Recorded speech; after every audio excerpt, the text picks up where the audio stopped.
नमस्कार, आप देख रहे हैं जम्मू कश्मीर स्पेशल। मैं हूं आपके साथ पूजा ठाकुर। तो खबरों की शुरुआत करते हैं कश्मीर को जोड़ने वाली रेल सेवा के उद्घाटन से। बता दें कि प्रधानमंत्री नरेंद्र मोदी 6 जून को कटरा से कश्मीर के लिए ट्रेन सेवाओं का उद्घाटन करेंगे। ये परियोजना जम्मू कश्मीर के विकास के लिए महत्वपूर्ण है और इस समय खासकर श्री अमरनाथ यात्रा पर आने वाले यात्रियों के लिए भी एक बड़ी सौगात होगी। मौजूदा समय में ट्रेन सेवाएं कटरा से बारामूला तक चलेंगी, जिनका बाद में जम्मू से भी परिचालन शुरू होगा। बताते चले कि ये परियोजना 41,000 करोड़ रुपए की लागत से पूरी हुई है, जिसमें 272 किलोमीटर में से 209 किलोमीटर का हिस्सा पहले ही चालू किया जा चुका है। प्रधानमंत्री नरेंद्र मोदी कटरा से बारामूला ट्रेन को हरी झंडी दिखाएंगे, जबकि बारामूला से कटरा के लिए वर्चुअली हरी झंडी दिखाई जाएगी। Chamber of commerce and industry Jammu के चुनाव को लेकर व्यापारियों में नई उम्मीदें। बता दें कि chamber of commerce and industry के चुनाव 8 जून को होने वाले हैं। इसको लेकर बाजार में चर्चा तेज हो गई है। जब व्यापारियों से पूछा गया कि उन्हें इस चुनाव में क्या उम्मीदें हैं, तो सबने खुलकर अपनी बात रखी। आइए जानते हैं उनकी क्या क्या प्रतिक्रियाएं हैं। आपका नाम? मेरा नाम राजेश दीवान है। राजेश जी, क्या कहना चाहोगे जिस तरह से इलेक्शंस आने वाले हैं, क्या कुछ मसले मसाइल इसके हल के लिए जो है अब चुनने वाले हैं आप? देखो, मसले तो बहुत हैं, हर ये मसले ख़त्म नहीं होंगे। पहली बात, जम्मू के मसले ख़त्म होंगे ही नहीं, क्योंकि अपनी अपनी बनती की बात है। मैं बोलता हूँ, जो जम्मू के मसले हैं, जहाँ के एमएलए नहीं ख़त्म कर सके, ये चैम्बर वाले क्या ख़त्म करते होंगे। मैं ये बोलना चाहता हूँ, मैं एक पुराना मेंबर हूँ चैम्बर का। मैं ये बोलना चाहता हूँ, देखो, जैसे पिछली बार इन पे चैम्बर वालों, जो हमारे जो कमिश्नर थे, जो इलेक्शन कमिश्नर थे, उन पर ब्लेम लगा था, पूरे जम्मू ने ब्लेम लगाया था, भाई इलेक्शन सही नहीं हुई। हम तो इस बार यही चाहते हैं, भाई पहले बता दें, भाई हमारा ये फंडा है, हम ऐसे इलेक्शन कराना चाहते हैं। अभी 6 दिन रह गए हैं, इनको एक वाइट देना चाहिए, इनको एक प्रेस कॉन्फ्रेंस करनी चाहिए, उसके ज़रिए बोलना चाहिए पूरे जम्मू के लोगों को। जो चैम्बर के मेंबर हैं, 3100 मेंबर हैं, उनको बोलना चाहिए, भाई हम लोग इस तरीके से इलेक्शन कराएंगे और बिल्कुल फेयर एंड ऐसे कराएंगे। और एक जितने तीन जहाँ पे 2 लोगों के जो बनी हुई है, एक राकेश की टीम बनी हुई है, एक अरुण जी की टीम बनी हुई है, और एक उम्मीदवार है जो राजीव लंगर जी हैं, वो भी साथ में कंटेस्ट कर रहे हैं। हम तो यही चाहते हैं कि जहाँ पे जो टेबल लगे, जहाँ पे इन्होंने वोट डालने हैं, जो भी कुछ देना, इन्वेल्व देना हो, जो भी देना होगा, बैलेट पेपर देना होगा, वो तीनों बंदों के एक बंदा वहाँ पे रहना चाहिए, एक मेंबर वहाँ रहना चाहिए। ना किसी को नेक्स्ट टाइम किसी को ये ना कहना पड़े, भाई ये इलेक्शन जो है ये फेयर नहीं हुई। हम तो चाहते थे, ये अच्छी बात नहीं है चैम्बर के लिए, हम लोगों के लिए भी नहीं अच्छी बात नहीं है कि जम्मू में ऐसा माहौल बनाया जा रहा है कि इलेक्शन सही नहीं हुई। हम तो चाहते हैं कोई भी आए, राकेश जी आएँ, अरुण जी आएँ, दोनों हमारे लिए अच्छे हैं। लेकिन मैं ये चाहता हूँ, जिन्होंने ये कानून बनाया, जिन्होंने ये कॉन्स्टिट्यूएंट बनाया है, उनको ये कहना चाहता हूँ, अगली बार जब भी जिसको थोड़ा बदलाव कीजिए। जो 2 बार खड़े होते हैं, चाहे वो हारें चाहे वो जीतें, 2 बार के 2 टर्म्स के बाद वो नहीं खड़े होने चाहिए। अगर वो ही खड़े होते रहेंगे सभी, और किसी को चांस कैसे मिलेगा? जो नई जनरेशन है वो क्या सोचेगी? वो कोई आगे आना नहीं चाहती, क्योंकि जो पुराने लोग होते हैं वो अपनी गद्दी छोड़ना नहीं चाहते। वो कहते हैं हम लोग पहले कैशियर लड़ेंगे, फिर सेक्रेटरी लड़ेंगे, फिर जूनियर वाइस प्रेसिडेंट लड़ेंगे, फिर सीनियर लड़ेंगे, फिर सेक्रेटरी लड़ेंगे, प्रेसिडेंट लड़ेंगे। 20-20 साल वही रहेंगे। आने वाली जो नई जनरेशन वो कहाँ जाएगी? क्योंकि उनका इतना दबाव बना रहता है, वो कोई किसी को आगे आने नहीं देते हैं। मैं तो ये बोलता हूँ, राकेश की जो टीम है शहर में, मेरा ख्याल और कोई भी बंदा है नहीं, मेंबर नहीं होगा जो अरुण जी के खिलाफ इलेक्शन लड़ सकता है। एक राकेश ही है जो अरुण जी के खिलाफ इलेक्शन लड़ता है। क्योंकि बाकी जहाँ भी ये जाएंगे, इनका इतना वाकफियत कह लो, कुछ भी कह लो, वो किसी को बोले कि कोई खड़ा होगा भी, उनको ही बोलेंगे रहने दे यार, तो कोई बात नहीं, अगली बार आप लोग, मैं आपको जिता दूंगा, अब मैं इसी बार ही खड़ा होना है, अगली बार नहीं खड़ा रहूँगा। तो इनका ये एक फंडा है हर एक का अगली बार के लिए। लेकिन ये सच नहीं है, हमेशा ये कोशिश करते हैं। देखो, ऐसे लोग भी हैं जो ऊपर से नीचे भी आ गए हैं, सेक्रेटरी से कैशियर आ गए हैं।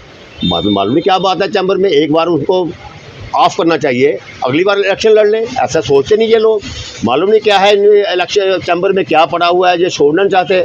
आम जनता को ही पता चले भाई चैम्बर में क्या है, और भी लोग खड़े होना चाहते हैं, उनको तो बताओ। आज कई लोग में हमारे को बोलते हैं हमने खड़ा होना था, लेकिन हम खड़ा नहीं हो सकते क्योंकि हम लोग जो पुराने लोग हैं, हमें कहाँ जीतने देंगे। ये एक आवाज़ जा रही है पूरे शहर के अंदर कि पूरा टीम ही चेंज करो। शहर के अंदर इतनी बातें जा रही हैं, पूरी टीम चेंज होनी चाहिए इस बार, क्योंकि मैं नहीं चाहता कि मेरी बात जो कोई सीरियस ले, लेकिन शहर में ये मसला इस वक्त चल रहा है कि टीम जो है चेंज होनी चाहिए। बाकी सभी हमारे अपने हैं, जो राकेश की टीम वाले भी अपने हैं और उनकी टीम वाले भी सारे हमारे अपने सदस्य हैं। हम किसी के बारे में ज़्यादा नहीं बोलते, लेकिन फिर भी ये रुझान ये जा रहा है। राकेश की जो आवाज़ है, एक बोल्ड आवाज़ है, शहर वाले उसको ज़्यादा पसंद कर रहे हैं और हम भी उसको पसंद करते हैं। हम तो चाहते हैं इस बार राकेश जो है फुल फ्लेज होके जनता की आवाज़ बने। अगर जनता की आवाज़ नहीं बनेंगे, मैं पहला शख्स होऊंगा जो राकेश के खिलाफ अगली बार इलेक्शन के खिलाफ खड़ा हो जाऊंगा, अगर इसने अच्छा काम नहीं किया तो। बलदेव खुल्लर, रघुनाथ बाजार से। क्या कहना चाहेंगे, क्या उम्मीदें इस इलेक्शन से? देखिए, इलेक्शन से हर व्यक्ति को उम्मीद होती है कि जो पिछले कार्यकाल गया है उसके बाद व्यापारियों के लिए एक नया कार्यकाल आने वाला है, उसमें कोई नई चीज़ें आएंगी, ऐसी संभावना लेके व्यापारी भी बड़ा उत्सुक होता है और जो कार्य करने वाले लोग भी बड़े उत्सुक होते हैं कि उनको भी कोई नया सोचने का, नया करने का, जो इस वक्त जो माहौल है उसके मुताबिक कैसा किया जाए, जो चुनौतियां उसके उनको कैसे निपटा जाए, ये सारी चीज़ें दोनों आपस में मिल के व्यापारी और होटल इंडस्ट्री और गवर्नमेंट मिल के भी इसमें कार्य करती है। तो मुझे लगता है कि आने वाले समय में जिस तरह से हमारे खासतौर से पूरे देश के जो हालात है, खासतौर जम्मू कश्मीर के जो हालात बने हुए, खासतौर बॉर्डर एरिया में जो हम रहते हैं, उसके मद्देनज़र रखते हुए मुझे लगता है कि आने वाले समय में हम लोग मिल के इन चुनौतियों का सामना करते हुए आगे की तरफ बढ़ेंगे, आगे सोच रखेंगे। कौन से मसले मसाइल हैं जिन्हें आप चाहते हैं कि पूरा होना चाहिए, देखिए, पिछले समय में नहीं हुआ या आगे हो? अब मसले तो बहुत हैं। जैसे अगर आप जम्मू को देखें, जम्मू की दृष्टि को देखें, तो उसमें केवल माता वैष्णो देवी का ही आशीर्वाद से हम लोग जो व्यापारी हैं वो उसमें अपना व्यापार कर रहे हैं, जिसमें होटल इंडस्ट्री है, ट्रेड है, ये सारे इंडस्ट्री जो सारी उसी में चल रही है टूरिस्ट इंडस्ट्री के मुताबिक। तो 90% तो मुझे लगता है कि हम उन्हीं पर निर्भर करते हैं, जो व्यापारी लोग हैं। उसके अतिरिक्त जो लोकल क्लाइंटेज होती है वो लोकल तो आते रहते हैं, चलते भी हैं, लेकिन उनके साथ हमारा व्यापार भी जुड़ा हुआ है। इसके अतिरिक्त अगर आप जम्मू के अंदर अपनी टूरिज़्म दृष्टि से देखें तो जितने भी टूरिस्ट स्पॉट्स हैं, तो अगर आपने देखा होगा कि कोई टूरिस्ट स्पॉट पे जम्मू के जितने भी टूरिस्ट स्पॉट है, कहीं भी कोई होर्डिंग नहीं लगी कि यहाँ से सुचेतगढ़ कितनी दूर है और वहाँ क्या कार्यक्रम रहने वाला है, कितने से कितने बजे तक होता है, कौन कौन से दिन होता है। उसके बाद अखनूर की तरफ जाना हो तो कोई कनेक्टिविटी तक भी नहीं है, परमंडल के जाना हो तो परमंडल भी कोई कनेक्टिविटी नहीं है, कोई होर्डिंग नहीं है। इन चीज़ों को मुझे लगता है कि हमें ज़रूर देखना चाहिए और आने वाली जो हमारी चैम्बर ऑफ कॉमर्स है, वो जो नई टीम बनेगी, मुझे लगता है कि आने वाले समय में वो इस पर बिल्कुल गौर करते हुए हमारे एक क्षेत्र को आगे लेके जाएगी। और एक बता दूंगा, जैसे हमारी इंडस्ट्री है, इंडस्ट्री के अंदर जो लोकल को चीज़ें, जैसे माता वैष्णो देवी के वहाँ बहुत चीज़ें ऐसी बिकती हैं जो बाहर से हम लेके आते हैं। हमारे लोकल इंडस्ट्री भी हमें लगनी चाहिए थी, चाहे स्मॉल स्केल इंडस्ट्री में घर घर के अंदर, जलंधर के अंदर बनता है बड़ा कुछ, इस तरह से हमारी लोकल इंडस्ट्री को भी ये चीज़ें चाहिए, यहाँ उसको प्रोत्साहन देने के लिए गवर्नमेंट उसमें मुझे लगता है कि करने की आवश्यकता है। ये संजय जी क्या कहना चाहेंगे, क्या उम्मीदें हैं इस इलेक्शन से आपको? देखिए, बहुत उम्मीदें हैं। जैसे कि चैम्बर हमारी जो एक व्यापारी की एक संस्था है, व्यापारीगण को बहुत उम्मीदें होती हैं, जैसे कि रोज़गार को स्थापित करना, नए नए इंडस्ट्रियल यूनिट्स लगाना। और आपके माध्यम से हम ये बताना चाहते हैं कि जो भी कैंडिडेट जीत करके आए उसको यही काम करना चाहिए कि लोकल इंडस्ट्री को ध्यान रखना चाहिए, चाहे वो जम्मू में स्थापित हो, कटरा में स्थापित हो, कहीं भी स्थापित हो, बड़ी ब्राह्मणा में स्थापित हो, जो कि लोकल युवकों के लिए जो काम कर सके और उनको जो रोज़गार मिल सके। तो आपको मालूम कि ये पहलगाम की घटना के बाद जम्मू का जो बिज़नेस है बिल्कुल ही धरातल पे चला गया और जो यात्रीगण हैं वो बिल्कुल नाम मात्र ही आ रहे हैं। उससे हमारे छोटे दुकानदारों को, होटल इंडस्ट्री को बहुत ही नुकसान पहुंचा है। और हम ये भी आग्रह करना चाहेंगे, जो भी कैंडिडेट जीत करके आए, गवर्नमेंट से ये बोले कि हाँ भाई यहाँ पर टूरिस्ट डेस्टिनेशंस डेवलप करी जाएं, ताकि जो टूरिस्ट है वो विज़िट करने आए यहाँ पे। हम कब तक ये मंदिरों में घुमाते रहेंगे टूरिस्ट को, या बॉर्डर एरियाज़ में घुमाते रहेंगे? मैन मेड टूरिस्ट डेस्टिनेशंस बनाना बहुत ज़रूरी है। देखिए, हमारे जम्मू रीजन को ना तो मौसम सपोर्ट करता है, अनलाइक वैली में वहाँ पे तो खुद ब खुद टूरिस्ट चले आते हैं। तो चैम्बर का जो भी जीत करके आए, जो भी नुमाइंदा जीत करके आए, चाहे अरुण जी आएँ या राकेश जी आएँ, उनसे मैं आग्रह करना चाहूँगा कि इंडिपेंडेंट टूरिस्ट डेस्टिनेशन जम्मू के लिए डेवलप करें। जो भी आए गवर्नमेंट के आगे अपने पॉइंट्स रखें कि हाँ भाई यहाँ पे ये हो सकता है। क्या लगता है प्लानिंग को डिस्कस करना काफ़ी ज़रूरी है? देखिए, प्लानिंग के साथ साथ प्लान तो बनते हैं लेकिन इम्प्लीमेंट नहीं होते हैं, और इस टूरिज़्म को एज ए इंडस्ट्री हमें मानकर ही चलना पड़ेगा। और मैं तो यहाँ तक कहना चाहता हूँ कि एक जम्मू रीजन के लिए खासकर गवर्नमेंट को एक समिति बनानी चाहिए जो कि पता करे कि हाँ भाई यहाँ पे हमने एक साल में इतने टूरिस्ट स्पॉट्स जम्मू में डेवलप करने हैं, और अपनी रिपोर्ट विद इन 2-3 मंथ्स तो आ ही जाती है, तो उसके ऊपर काम करना चाहिए। और अगर इसको एज ए इंडस्ट्री लेकर के चलेंगे तो बहुत फ़ायदा होगी, हमारी जम्मू कश्मीर की इकानमी भी मूव करेगी, और साथ साथ लोकल जो रोज़गार है लोगों को वो भी मिलेगा। जी चंदन जी, क्या कहना चाहेंगे, क्या उम्मीद है इस इलेक्शन से? उम्मीदें तो बहुत सारी हैं, हमारे व्यापारी वर्ग की बहुत सारी उम्मीदें हैं। जिस तरह से आपने देखा कि वार के चलते जो दुकानदार है वो बड़ा हताहत हुआ है, कस्टमर जो हैं वो बाज़ारों में नहीं है, और हमारी यही दुआ रहेगी कि जो भी चैम्बर का प्रधान आएगा वो इस बारे में सोचे और अच्छा कार्य करे छोटे व्यापारियों के लिए भी। और छोटे व्यापारियों के लिए भी एक काम बड़ा ज़रूरी करे कि सरकार की तरफ से जो छोटे व्यापारी अपना लोन वगैरह नहीं अदा कर पा रहे, देखो कोरोना से रिलेटेड अब तक जिस तरह की जो सिचुएशन है, क्योंकि ये जो हमारी रियासत है इधर हमेशा खलबली ही मची रहती है, तो उससे कस्टमर जो है बहुत ही मतलब कि आता नहीं। आज अभी तक आप देखेंगे बाज़ारों के हाल कि लोग इतने चल नहीं रहे हैं बाज़ारों में।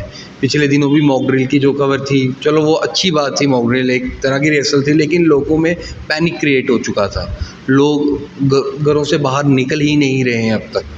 तो जो भी जीते, और बेस्ट विशेस है जो भी प्रधान जो भी वहाँ से चुनकर आएगा, उनको पता है कि चंदन गुप्ता किनके साथ है और किनके साथ चलता रहा है, तो उनके लिए मेरी बेस्ट विशेस है। मैं नाम नहीं ले सकता क्योंकि आपका प्रोटोकॉल है, तो भैया को बहुत बहुत बेस्ट विशेस, और हम आपके साथ हैं, हमारा बाज़ार आपके साथ है। और जो बातें मैंने कही हैं भैया, इस बार जीतने के बाद आप ये मतलब कि बाजार के कीजिए। ऐसे कौन से काम है जो अभी तक पूरे नहीं हो पाए और आने वाले समय में जो भी आता है आप चाहेंगे कि वो पूरा करें? देखिए, जम्मू शहर जो ओल्ड सिटी है, इधर की जो दुकानदारी है, आप देखें कि जम्मू बहुत बड़ा बनता जा रहा है।